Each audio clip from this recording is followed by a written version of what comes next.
नमस्कार विद्यार्थी मित्रांनो, मी मयुरी शिंदे आपले विश्वभरारी या युट्यूब चॅनल वरती स्वागत करते।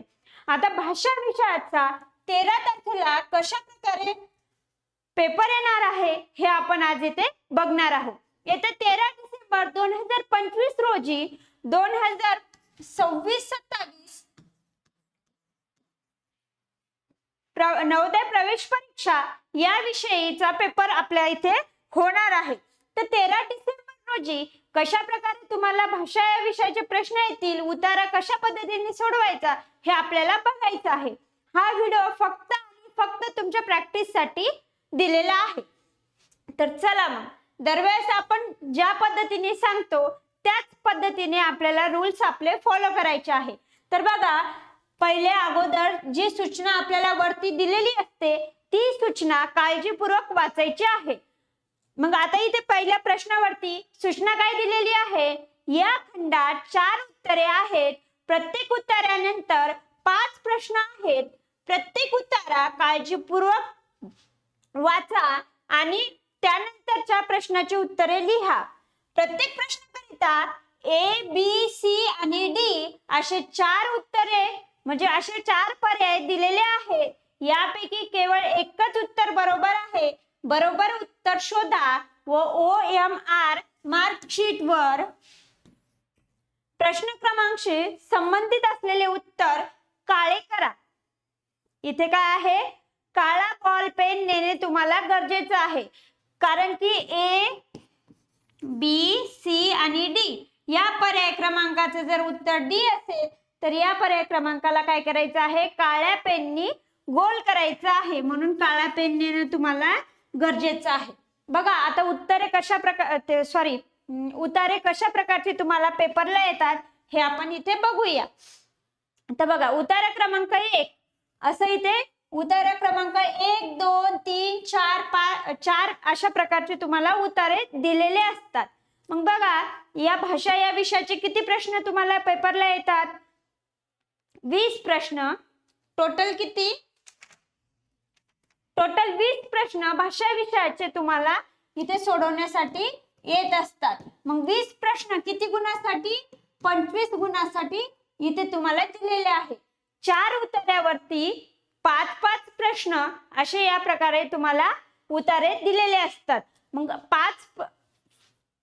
एका उत्तरावरती नाही म्हणलं तरी 1 किंवा 2 प्रश्न व्याकरणाचा आपल्याला येतो। चला तर मग बघूया हा उतारा कशा पद्धतीने आपण सोडू। मी तुम्हाला प्रत्येक वेळेस सांगितलेलं आहे, उतारा स्किप करायचा, पहिले प्रश्नाची उत्तरे वाचायची, पहिले प्रश्न वाचायचा, त्यानंतर उतारा वाचून त्यावरील प्रश्नाची उत्तरे द्यायची। हाच रूल आपल्याला इथे काय करायचा आहे, फॉलो करायचा आहे। मग प्रश्न 61 ते 80 पर्यंत जे प्रश्न असतात ते असतात तुम्हाला भाषा विषयाचे। मग बघा, प्रश्न क्रमांक 61 उतारा क्रमांक 1 वाचा। पहिला प्रश्न, बाह्य देखावा आणि डॉट डॉट डॉट काय आहे, ए आहे फसवा ठरतो, बी आहे भक्कम असतो, सी आहे स्पष्ट असतो, डी आहे खरा ठरतो। मग या प्रश्नाचं उत्तर आपल्याला उतारा वाचल्यानंतरच द्यायचे। वाचा प्रश्न क्रमांक 62 म्हणजे 62। फक्त एकदा पाहून काय समजणे अवघड ठरते, काय ठरते, ए आहे एखाद्याचे नाव, एखाद्याचा पत्ता, सी आहे एखाद्याचे सद्गुण, डी आहे एखाद्याची महत्वाकांक्षा।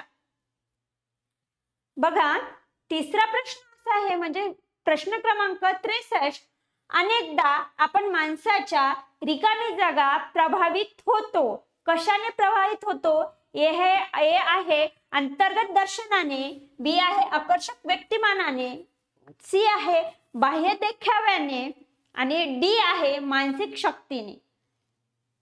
कशामुळे प्रभावित होतो याचे उत्तर काय आहे, आपल्या उत्तरामध्ये लपलेलं आहे। मग प्रश्न क्रमांक 64 वाचा माझ्या सोबत। लोमस शब्दाचा समानार्थी शब्द कोणता। आता मी प्रत्येक वेळेस तुम्हाला सांगत आहे, पेपरच्या शेवटच्या दिवशी सुद्धा तुम्हाला इथे सांगत आहे, तुम्हाला समानार्थी, विरुद्धार्थी, घरदर्शक, पिलुदर्शक, लिंग बदला, एकाचे अनेक वचन असे भरपूर प्रकारचे काय येणार आहे? व्याकरणावरील भाग येणार आहे. अजून सुद्धा केलेला नसेल व्याकरणाचा भाग तरी सुद्धा तुम्हाला 2 दिवस वेळ आहे. आजची तारीख किती आहे? 11, 12 आणि 13 2 दिवस. आजचा आणि उद्याचा दिवस तुमच्याकडे आहे. मग तुम्ही लवकरात लवकर जे आपलं विश्वभरारी चॅनल आहे त्याच्यावर घरदर्शक, पिलूदर्शक, लेखाचे अनेक वचन, लिंग बदला, समानार्थी, विरुद्धार्थी, सर्वनाम, विशेषण, क्रियाविशेषण, क्रियापद काय आहे हे सर्व व्याकरणाचा भाग तिथे दिलेला आहे. त्या व्हिडिओच्या व्यतिरिक्त तुम्हाला एकही प्रश्न बाहेरचा येणार नाही. केलेला नसेल तर व्हिडिओ बघून घ्या आणि हे प्रश्नाचे उत्तर देण्यास सुरुवात करा. मग लोमस या शब्दाचा समानार्थी शब्द कोणता आहे हे आपल्याला काय बोलतो आपण? हे आपल्याला याच्यामध्ये दिलेलं आहे का उत्तरामध्ये? नाही. या प्रश्नाचं उत्तर तुम्हाला मनाने द्यायचं आहे. तर द्या मग या प्रश्नाचं उत्तर. लोमस या शब्दाचा अर्थ काय आहे सांगा.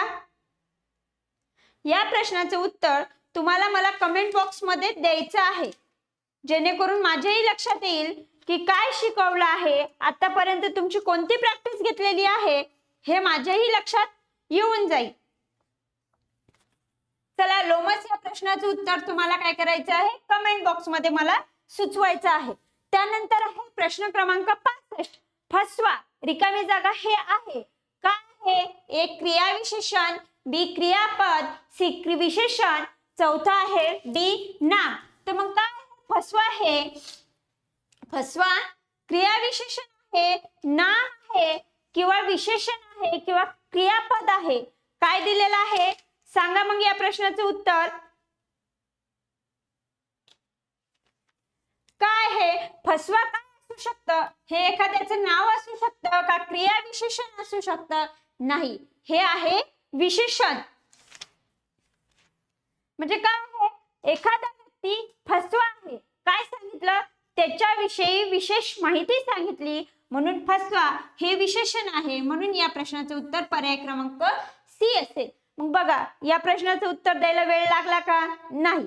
मग अशाच प्रकारच्या व्याकरणावर बघा, मी तुम्हाला सांगितलं एका उत्तरावरती तब्बल एक प्रश्न तर ठराविकच आहे. एकापेक्षा जास्त म्हणजे 2 किंवा 3ही प्रश्न तुम्हाला व्याकरण या भागावरती येऊ शकतात. अजूनही केले नसेल तर 2 दिवसाचा वेळ आहे. लवकरात लवकर व्याकरणाचा भाग तुम्ही करून घ्या. मग आपलं भाषा या विषयात मार्क जर कटले तर कुठं कटतात? व्याकरण या भागावरती. कोणत्या भागावरती? व्याकरण या भागावरतीच फक्त आपले मार्क कटू शकतात. मग हे मार्क तुम्हाला जाऊ द्यायचे आहे का? नसेल जाऊ द्यायचे तर लवकरात लवकर व्याकरणाचा भाग करून घ्या. त्यानंतर आहे उत्तर क्रमांक 2. आता पहिल्या उत्तरावरती आपल्याला प्रश्नाची उत्तरं राहून गेलेली आहेत. मग वाचा आता माझ्यासोबत पटापट उत्तरं. यासाठी तुमचं वाचन कौशल्य परफेक्ट असायला हवं. कोणत्याही माणसाचे आकलन आपल्या त्याच्या वरवरच्या देखाव्यावरून करता येत नाही. काय हे? कोणत्याही माणसाचे पहिले बाह्य देखावा, अनेकदा रिकामी जागा. पहिला प्रश्न बघा, करता येत नाही. वरवरचा देखावा अनेकदा फसवा ठरतो. फक्त एकदा पाहून कोणत्याही माणसाचे सद्गुण किंवा वर्तन समजणे कठीण असते.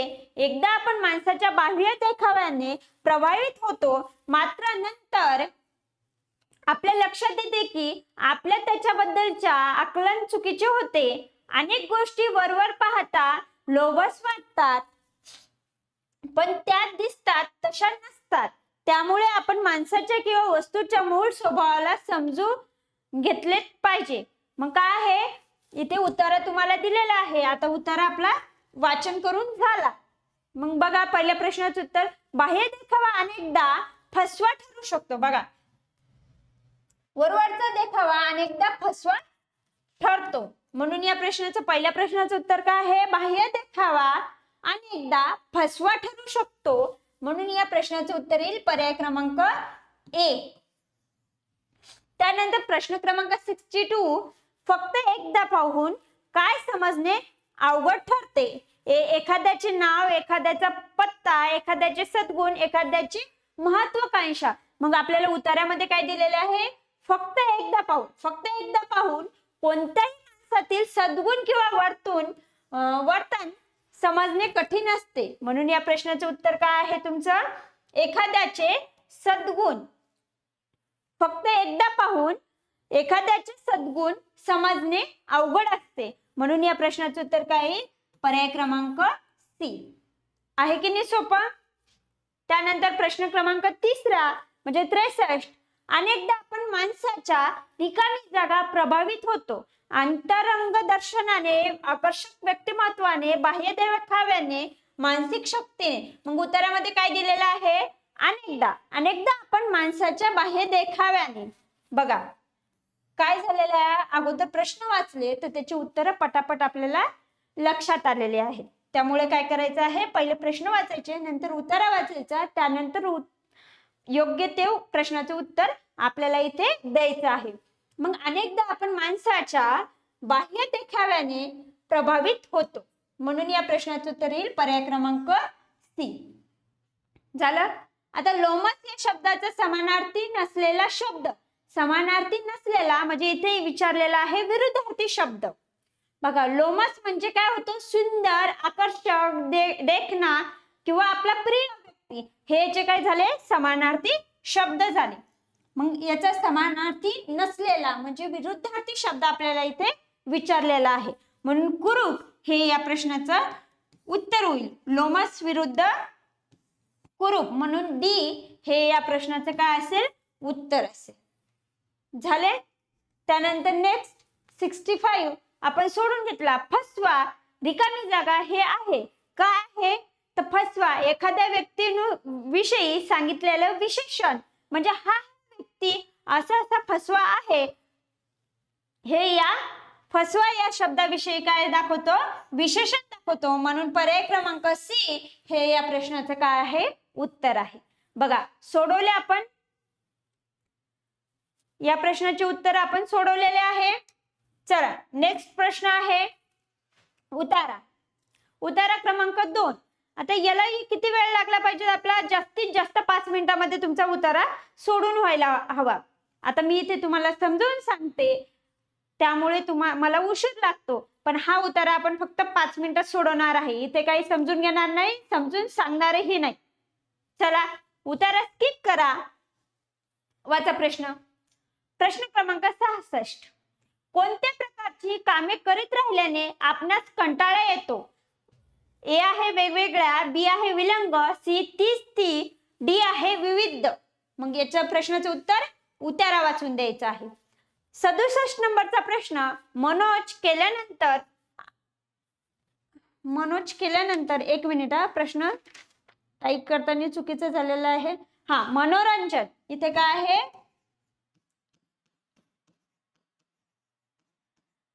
मनोरंजन केल्यानंतर आपण आपले काम रिकामी जागा शकतो. ए आहे थोपवू, संपवू, सी आहे बंद करू, डी आहे नव्याने 1 मिनिट हा नव्याने सुरू करू. इथे काय आहे? नव्याने सुरू करू. मग घ्या 68 नंबरचा प्रश्न वाचा. हसणे रिकामी जागा घालवण्याचे सर्वोत्तम औषध आहे. ए आहे केवळ अनुवांशिक आजार, बी आहे नकोसा ताण, सी आहे फक्त अनपेक्षित समस्या, डी आहे विषाणूजन्य रोग. काय आहे? मग हे आपल्याला उतारा वाचल्यानंतर सांगायचं. 69 नंबरचा प्रश्न आपला असा दिलेला आहे. पुनरारंभ म्हणजे काय? पुनरारंभ म्हणजे आता हा झाला व्याकरणावरील भाग. पुनरारंभ या प्रश्नाचा अर्थ सांगायचा आहे. या शब्दाचा काय सांगायचा आपल्याला? अर्थ सांगायचा आहे. मग या प्रश्नाचं उत्तर तुम्हाला उत्तरामध्ये सापडणार आहे का? नाही सापडणार. तर मग या प्रश्नाचं तुम्हाला काय? एका शब्दापासून त्याचा अर्थ आपल्याला शोधायचा आहे. हा व्याकरणावरील प्रश्न आहे. तर मग सांगा पुनरारंभ म्हणजे काय? ए आहे परत घेणे, बी आहे नव्याने सुरुवात करणे, सी आहे संपवणे आणि डी आहे थांबवणे. पुनरारंभ म्हणजे काय? नव्याने कोणतेही काम सुरू करणे, एखादी गोष्ट पहिल्यापासून परत सुरू करणे म्हणजेच पुनरारंभ होय. म्हणून या प्रश्नाचं काय आहे उत्तर? पर्याय क्रमांक बी हे या प्रश्नाचं काय आहे? उत्तर आहे. बघा, एक प्रश्न सोडून झाला, 3 प्रश्नाची उत्तरे आपल्याला द्यायची आहे आणि 5वा प्रश्न आपल्याला वाचायचा आहे. क्षमता शब्दाचा विरुद्धार्थी शब्द रिकामी जागा आहे. क्षमता या शब्दाचा विरुद्धार्थी शब्द काय आहे? क्षमता. ए आहे धारदार, बी आहे परिणामक नामकर्ता, सी आहे अक्षमता आणि डी आहे भावपूर्णता. मग या शब्दाचा विरुद्धार्थी शब्द काय होईल? क्षमताचं अक्षमता. म्हणून पर्याय क्रमांक सी हे या प्रश्नाचं काय आहे? उत्तर आहे. झाले 2 प्रश्नाचे उत्तर देऊन. आता या 3 प्रश्नासाठी काय करायचं आहे? स्किप केलेला उत्तर आपल्याला वाचून घ्यायचं आहे. वाचा मग माझ्यासोबत.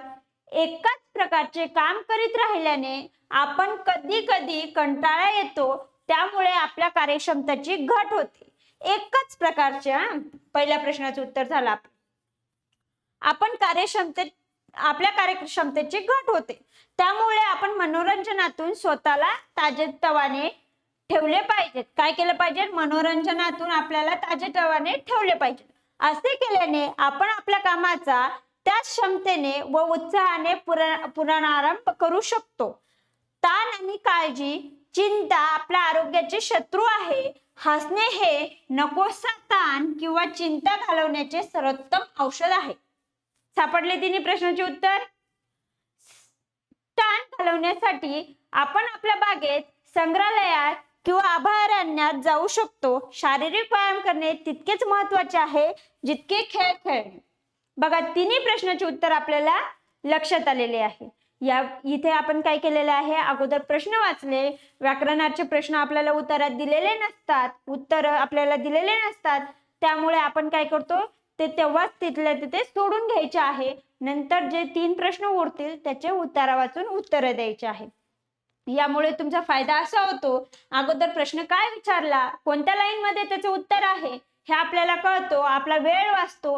हीच टेक्निक आपल्याला फॉलो करायची आहे. अगोदर उतारा न वाचता प्रश्न वाचायचे, व्याकरणावरील प्रश्न सोडून घ्यायचे, त्यानंतर मग उतारा वाचून 3 प्रश्नाची उत्तरे आपल्याला इथे पेपरमध्ये द्यायची आहे.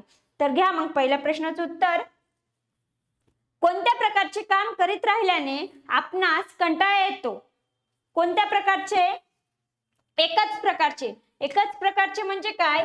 तीच ती गोष्ट सातत्याने करणे, एकच एक काम परत परत करणे, म्हणून कामे करीत राहिल्याने आपणास कंटाळा येतो. मग काय आहे? तीच ती गोष्ट. मग सी हे या प्रश्नाचं काय असेल? उत्तर असेल. मनोरंजन केल्यानंतर आपण आपले कामे नवीन उत्साहाने नव्याने सुरू करू शकतो. बघा, या वळीत त्याचे उत्तर दिलेले आहे. मनोरंजनातून स्वतःला ताजेतवाने ठेवले पाहिजेत. असे केल्याने आपल्या कामात त्या क्षमतेने व उत्साहाने पुनरारंभ करू शकतो.